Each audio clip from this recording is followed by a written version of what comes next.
ও কোনোদিন বাবা হতে চায় না। সন্তান না নেওয়ার আসল কারণ জানালেন সোহিনী। ভালোবাসা বয়সের তোয়াক্কা না করে, এই কথার জীবন্ত উদাহরণ টলিপাড়ার জনপ্রিয় জুটি সোহিনী সেনগুপ্ত ও সপ্তর্ষি মৌলিক।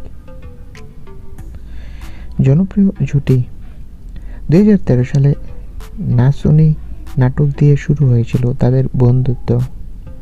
মাত্র 3 মাস প্রেমের পরই তারা বিয়ে সারেন।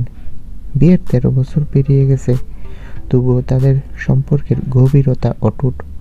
যদিও বয়সে 14 বছরের ব্যবধান, তারপরও কম কটাক্ষ নয়। সোহিনীকে নিয়ে নানা ব্যঙ্গ দ্বারা ছড়ায়। অনেকেই সপ্তর্ষিকে তার ছেলেও বলে বিদ্রূপ করেছেন।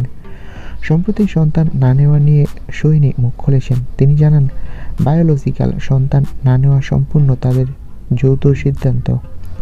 সপ্তর্ষির জন্য এটি খুব কনসাস ডিসিশন। সে বাবা হতে চায় না, ওই দায়িত্বটা সে নিতে চায় না। নিজের প্রসঙ্গে সোহিনী বলেন, মা হওয়ার বিষয়টি কখনো তার স্বভাবের সঙ্গে মেলেনি। অন্যদের দেখে কখনো মনে হয়েছিল বাচ্চা হলেই কি সুখ, বিয়ে হলেই কি সুখ।